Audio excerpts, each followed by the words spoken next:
Okay, sorry about that. We'd like to apologize. We had a bit of a technical hitch beyond our control, but we are back now. We hope our stream will be continuous moving forward.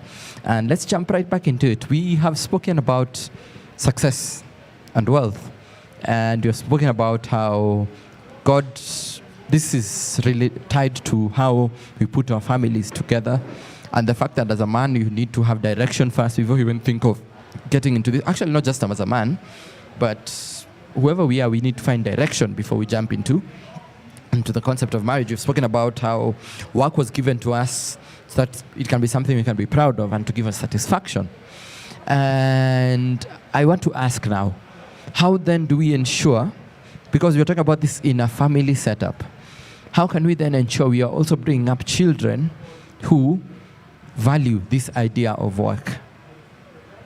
Or is that even important? It is important.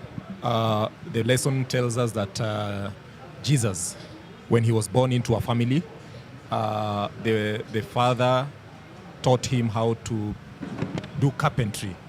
So that is what is expected of us as families. Families are supposed to bring up their children and teach them financial lessons on success, lessons on how to earn a living.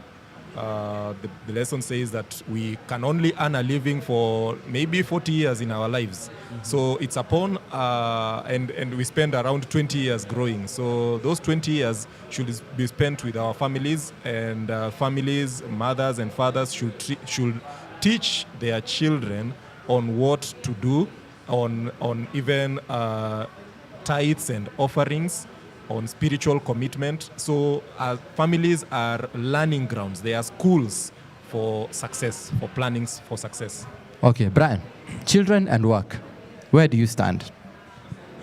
Children and work.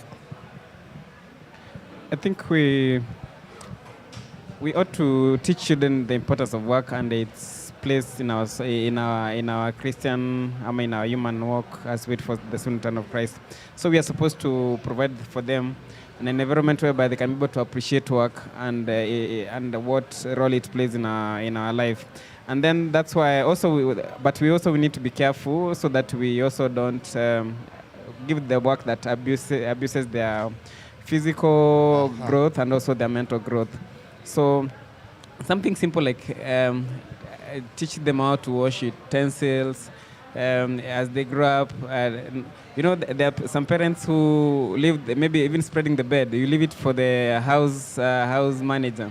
And those are the things that you are supposed to teach your children to be able to continually appreciate that their room needs to be clean. They can even clean their room. They can wipe their shoes. That's something they can be able to do. And even as they grow up, they can be able to appreciate the work that they need to be able to do as Christians. So it's something that we need to teach children. Yeah, so if I've heard you correctly, you said it needs to be work that can help them appreciate or love doing. So it can't be work that abuses them, but it also needs to give them a sense of responsibility and accountability. Yeah. And of course, we know the best way to teach children most times is to be, to sort of live that life ourselves, to be what we're trying to teach them. And that brings up the concept of integrity. And do you think as a Christian worker, integrity is important? And how is this related to success? I'll start with you, Nelson.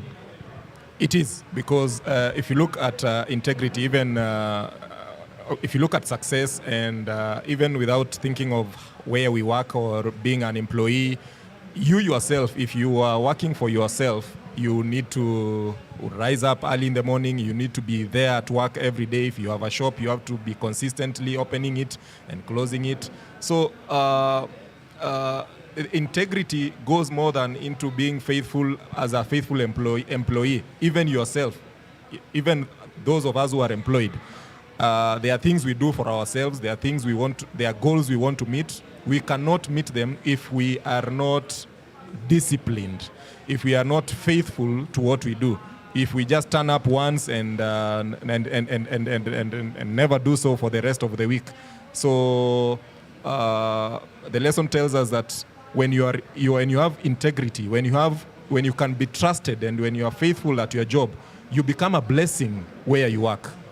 And the other part that didn't come up in the lesson is even employers need to be need to have this integrity that we're talking about. It's not only about employees.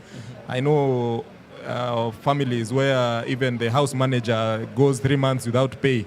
How do you expect that person to have motivation to do your work? That's when bad things like harming your children come into play. So it creates a very bad environment.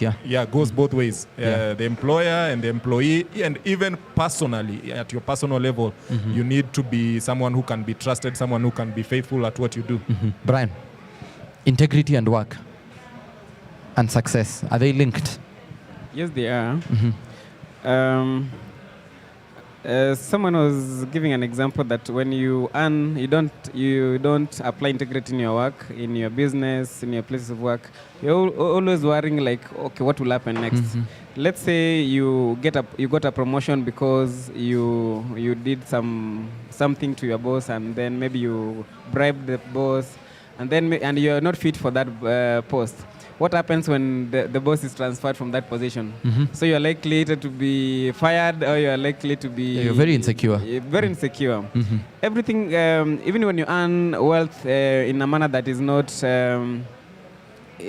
godly, you always wonder like, hey, you feel like one day will come. Yes, one day will come. You feel like some guy is chasing you everywhere, which is not there. We were once told of a minister who never used to go to an hotel and then just order food because he has to change plates so that because his skin, people may be able to poison Someone is him. looking for him. Yeah, looking for him. And actually, there's a verse I'm trying to recall it in the somewhere in Proverbs 18 talks about that. The richness of the Lord, God adds no sorrow into it. Adds no sorrow into it, yes. What does it mean? If you get richness without integrity, there is some sorrow into it. Yeah, for sure. So you'll be living large, but you'll not be able to have sleep for that. So there's much, we have to apply integrity to our success. They are quite interlinked. Yeah, think about Joseph. Joseph was a man of integrity.